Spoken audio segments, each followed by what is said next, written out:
Hey everybody, Why So Wug here. In this video, we're going to take a look at some different strategies and tips that you can use to help you win more games in solo on the new Vikendi Remastered map. In this tip, we're going to go through a couple of different things, so landing location, using the circle, and how to take different engagements to get you into that top 10 position and then hopefully bag you that chicken dinner. If you find the video useful, consider liking and subscribing to see more.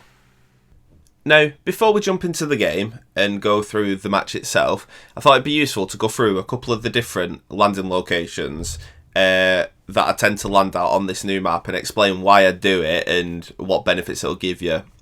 So if you look over at number 1 here, this is the one that I actually land out of the game, and this is quickly becoming one of my favourite spots now on this new map.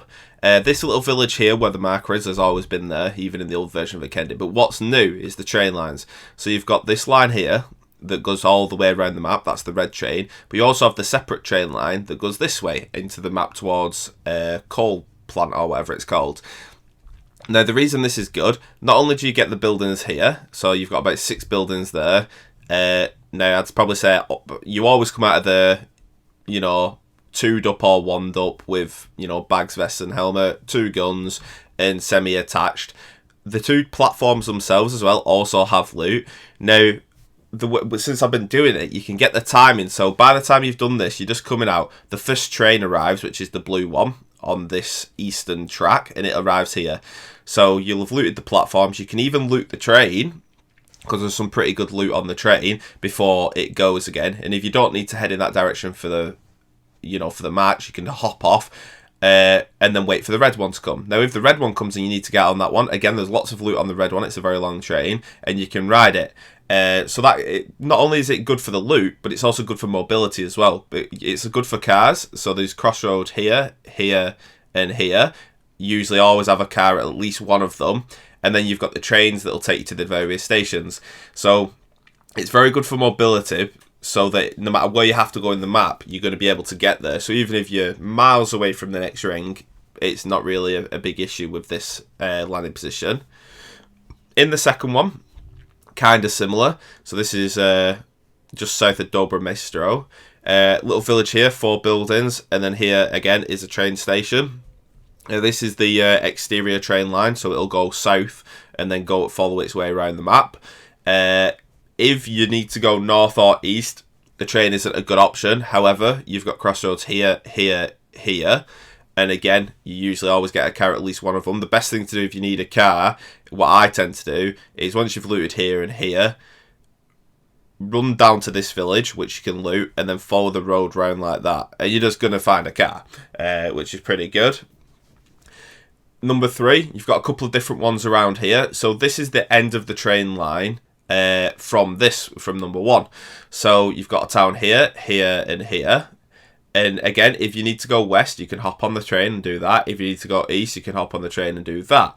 Or you're pretty much in the center of the map, so you're unlikely to need a car unless you're going to go on the train. And again, decent amount of buildings for a solo game. Probably my preferential one of these ones would be here at the crossroad, because you do have the car option should you need it. But these 2 as well are fine. And then finally, the 4th one here. This one's down near the sawmill. Again, you've got a couple of options here. Now, it depends which train you want to go for in terms of timings. If you're going to go for the exterior train, the red one, then you can land here first and do these buildings. If you're going to go for the train to take you inwards, then you can land right on the railway station itself. Now, you're not going to know which one of those 2 is going to be the most valuable, unfortunately, until you land. So it's just what you want to do, basically. Personally, I'd land at the railway station. However, if you're not overly confident and you see people are landing with you, you can bug out to here, get a bit of loot and then head back in. Is a valid strategy. But again, plenty of transport options. And again, you're at a major crossroad here in the roads, so there's going to be vehicles should you need them. And then over on the other side of the map, depending on obviously how the plane angle's gone, you've got this one here near Hot Springs. Now again, similar kind of strategy. So you've got the railway, you've got the buildings and then the railway here. And again, it's the exterior one that will take you. But what is a better option really is landing up here and then moving down in. You just get them extra couple of buildings, and that's quite a big building as well. And then you head down there. Now this one's not the best place compared to some of the others we've looked at, because you're a bit further from a road. So you won't necessarily see a car right away, but it does have two rail lines. So you've got this rail line that goes north, and then you've got this rail line that goes west. Now, if you need to go really far west, this rail line will take you to another one, which you can wait for the next train, which would do you a solid. And then finally, you've got this one over here near Peshkova. The railway is here, which is situated in a really good position, actually, because it's really near to the crossroad. Now, quite a few people land Peshkova, and I don't personally like the town that much, because it's a lot of basic buildings, so you have to loot quite a few of them to get semi-looted. So what I would prefer to do is land here at this big building, move up to the train station, finish off there. Now, if there's a lot of gunfire in there, you can head in to try and take, get some of those players knocked out while they're distracted, or you can hop on the train and bug out of there, or even get a car and go west. So I thought it'd just be useful to go over some good starting locations for you, because I think the key to getting one of the biggest keys to getting yourself in the top 10 is having a good start. What you don't want to be is, or what's going to make it hard, I'm not saying it's going to be impossible, because I've had games where I've been running the entire game to get to the ring and still ended up winning, but it puts you on the back foot. If you can get looted and ring away really early in the game, you've got loot, you don't have to spend time looting, which is essentially a distraction to a certain extent, because while you're looting and other people don't need to loot, they're looking to kill you. Whereas what's better is getting your loot nice and early, having enough to see you through, and then anything else that you need, get it off the guys that you kill. So landing at these different locations that we've been through is going to get you off to a good foot and give you a good chance. Right, so here we are. This is the beginning of the match that I'm going to go through for you. So I land at like I say, one of the places that we went through in the map area. And, obviously you begin starting looting. I had a quick scout round as I was coming down, and I didn't see anybody with me. One quick thing just to note here, while we're watching, is the way that I loot. I see a lot of people, pressing X on the floor to try and pick stuff up, and you end up picking the wrong stuff up. And especially early game, if you've not got a bag, you end up picking something up that you don't need, that then takes up bag space annoyingly. When there's a pile of stuff on the floor, I always just use the menu because it's a lot quicker. Another thing there, take the weapons that you're comfortable with. Yes, some weapons are better than others, but it's more important to be comfortable with the weapon that you're using than having a quote-unquote better weapon. So that's a piece of advice I'd give. And in terms of getting better at using certain weapons, getting more comfortable with, the only way to do that is by using them. But you've got a couple of options these days. So you've got Team Deathmatch that you can jump in. There's a couple of different weapons in there that you can try out. Just playing more games. And obviously you can turn off the cross-platform and just have a couple of games against bots to practice with weapons. All of them are good options to just practice control and recoil.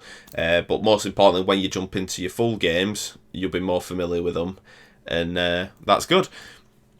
Obviously, one thing I just did there, I'm not fully looted, but I heard the car coming, and I just found out where it was just to see it off. I didn't shoot, there was no particular need to shoot, I had no vest or helmet, but if he'd have parked up against that wall, then I'd have been in a good position to mow him down as he climbed over it. So it's at this point I decided to go and investigate the train. I was a little bit behind in looting because I'd seen off the car, but I decided to go and investigate the train. I can hear a vehicle again. I'm wondering if the vehicle's coming in. It's not. So I hop on the train, and I'm pretty sure I'll just go for a nice little ride. So one thing to bear in mind while you're on the trains, obviously they're really loud, so you can't necessarily hear always where the gunshot's coming from. I tend to keep moving on the train, just because if someone starts gunning you and you're not necessarily sure of the direction, you're not going to know where to take cover. Sitting behind the seats is pretty good because it covers you solid at one side at the very least. And then you just always got to check around you, trying to spot the guys. And like I said, I spot this guy here. He tried to get on the train. Managed to get a shot on him, but no kill this time, unfortunately. Now, the train's coming up to the station. This is probably the point in which you're most vulnerable on the train, because there could be guys waiting to get on. So all I did here is I just took a lie down. If anybody jumps on down the corridor, they're not immediately going to see me, and it gives me a bit of a chance to surprise them. I wait for the train to stop so I can hear. I hear there's nobody there. So then, you know, I'm back up again, keeping myself mobile. Now, because this time I'm pretty much in the centre of the ring, I was kind of just riding the train for fun. I'm stayed on the train and it's heading back the way it came. Now, this guy starts shooting me from over here. I'm pretty sure it's the guy that tried to get on the train earlier, because he did run to the right and he was wearing like dark colours. It might not have been, but, you know, it possibly was. So, you know, I shot at him and defended myself and I managed to get him in the doorway. Now again here, someone trying to attack me. So I get some shots on this guy, but I don't manage to finish him this time. Now I'm starting running to the other side of the train to get as close as possible. And what I'm going to do here is hop round and get behind him. So I'm doing a pain pill, get myself some healing. The train's slowing down. Hop off. And then I'm moving in, already healing, which is pretty good timing. Checking the map, seeing that I'm still in there. And I'm imagining he's going to be around the barn. At this point, I don't know that for sure. And then I see him in the barn. Now, he was obviously looking towards the train, thinking I'd stayed on it. I don't think he'd expected me to move around like that, which is just a bit unfortunate for him. Now, by the time I'd finished looting him, I was in a much better position in terms of loot. I now had a proper scope on my Mini. My G36 is better decked, so I'm less inclined to ride around on trains now, and more thinking about position in the ring. So I went back to my original town there, finished off looting after I'd finished that guy, and now I consulted the map. I'm still inside the map, so I'm just heading a bit further north, basically just looking for people, trying to top up my loot, and that's about it. Now, as I've approached this village here, I heard a step in the building. So I'm just scoping it out, hoping he's just stood looking through the window, which he isn't, unfortunately. And I'm just basically having a look. Now, really, if he wasn't to come out of that building, there's absolutely no way I'd go charging into that multi-story building, because there's only one way up, and it's so easy to defend those buildings. It's almost a death sentence. So I move around, trying to cause a bit of noise, making it sound like I've ran away. And again, I can hear him upstairs there. I can also hear a vehicle behind now, so now I'm in a pickle, because if that vehicle comes, then we could be in trouble. The guy jumps out of the window. Now, I make a mistake here. Everybody can always learn from games. But in a second, I try and shoot him over the wall, and all my bullets hit the top of the wall because of the perspective. So I miss him. So I quickly realise my mistake and move to a position where I can gun him down. And, you know, I take him relatively easily. But again, after looting this guy, I'm pretty much fully decked in terms of weapons at this point. I've got meds all over the shop. I've got a couple of Kobe's. And I don't really need anything. Which is something I think people can do sometimes. They can over-loot. They can spend all game looting. And then not enough time being aware of the surroundings, whereas most of the time you just need an alright amount of loot, and then you'll get everything you don't have off the enemies. Like, before I killed this guy, I had 1 first aid, and now I've got 6. It's like, it can happen. So after that village, I've just moved over to the next village, and I'm scoping it out with my Mini a little bit, seeing if I can see anything before moving in. And then I see a guy in the upstairs.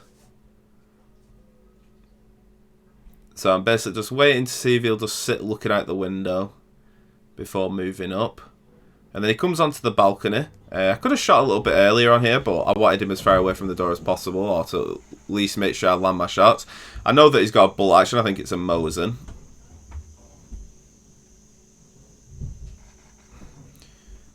Chuckle a couple more shots down there to put him off. And then I move up to the tree, get myself in cover. And then he tries to pull back to get a heal on, but I managed to finish him. So the ring's coming. It's basically just up to where I am. So all I'm doing here is circling around the edge of the ring, seeing if there's anybody just walking in that's going to be like half damaged, and just checking my position really. There's no real need for me to go charging into the middle of the ring. I'm in a fairly good position here.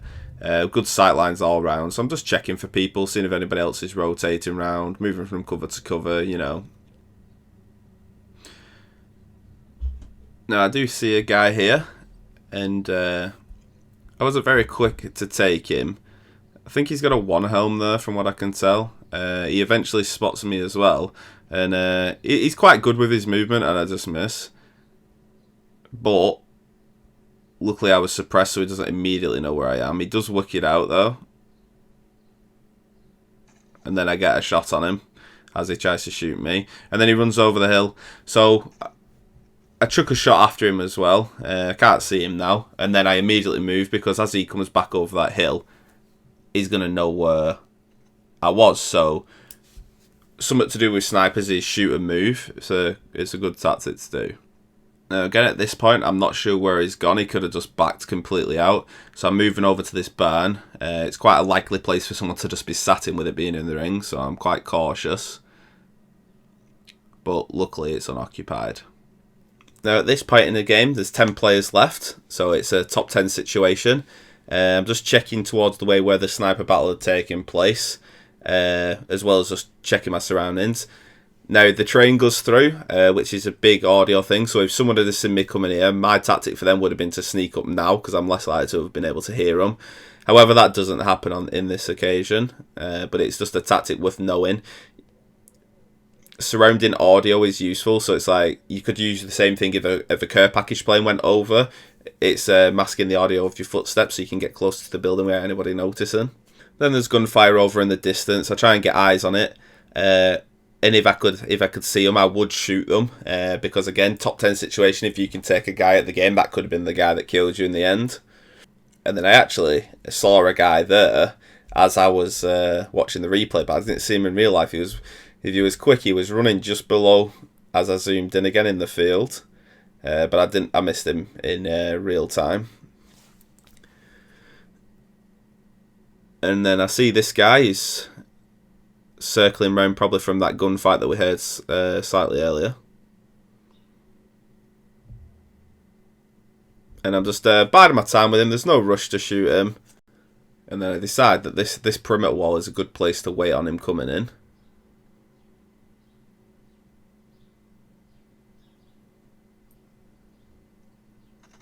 And then I come up behind him.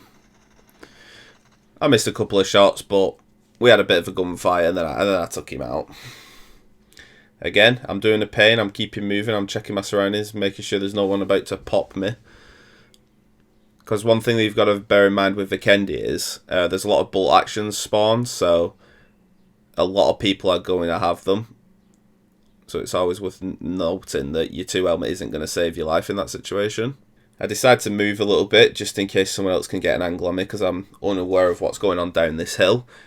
So I'm cycling around the ring, just checking the outskirts. There's only 3 of us left at this point. Now, I know where one guy is on the hill over there, where I'm just looking now. And then there's a solid chance that the final guy is in one of the houses. Now, this guy, again, he's got fairly decent movement. Now, his big mistake was as he's trying to loot that body, he lid down, which, if he hadn't have had a 3 helmet, would have been an instant death for him. Again, bolt action. If I'd have been him, I'd have stayed crouched and moving left and right slightly to make it harder for the headshot, but on this occasion, his 3 helmet saved him.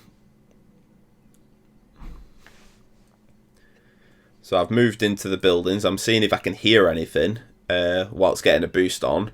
I can't actually, so I decide I have to move. So I'm waiting on the blue coming in, and then I'm just looking in physically. Can I see anybody lid down? I can't. Again, the train's coming as an audio distraction again. So hearing people sneaking up behind you when a ring ends with a train line like this is hard. So again, it's about looking around and taking those visual cues. So I was just in the ring here, but I decided to move out into the field. There's a good divot over here, which I like the look of. I see the guy, he's got the same idea. Lob a Kobe, he lobs a molly. He lobs another molly, so I'm dancing around the mollies. But luckily for me, he missed a couple of his shots, and I managed to take him down. So at this point, it's a one-on-one situation. We're in what's likely to be the final ring here. I'm moving round, I'm just making sure, and then I spot him moving into the hill. So he must have been across the railway or something previously. That's why I couldn't hear him in the buildings. And then at this point, I know I'm in the next ring, and I can just wait for him. And he tries to get in the ring, and I miss a million shots like an absolute potato, but I managed to gun him down. And that's that. So they're the different strategies I use for each of the encounters in that game, and in terms of movement as well. So hope you find this, what can I call it? Not necessarily a guide, but this video useful. If you got some tips out of it, and especially the landing locations. Some people don't also automatically look at those smaller locations, but they are good. Hope you find it useful. If you did, consider liking, subscribing to see more. Wookie out.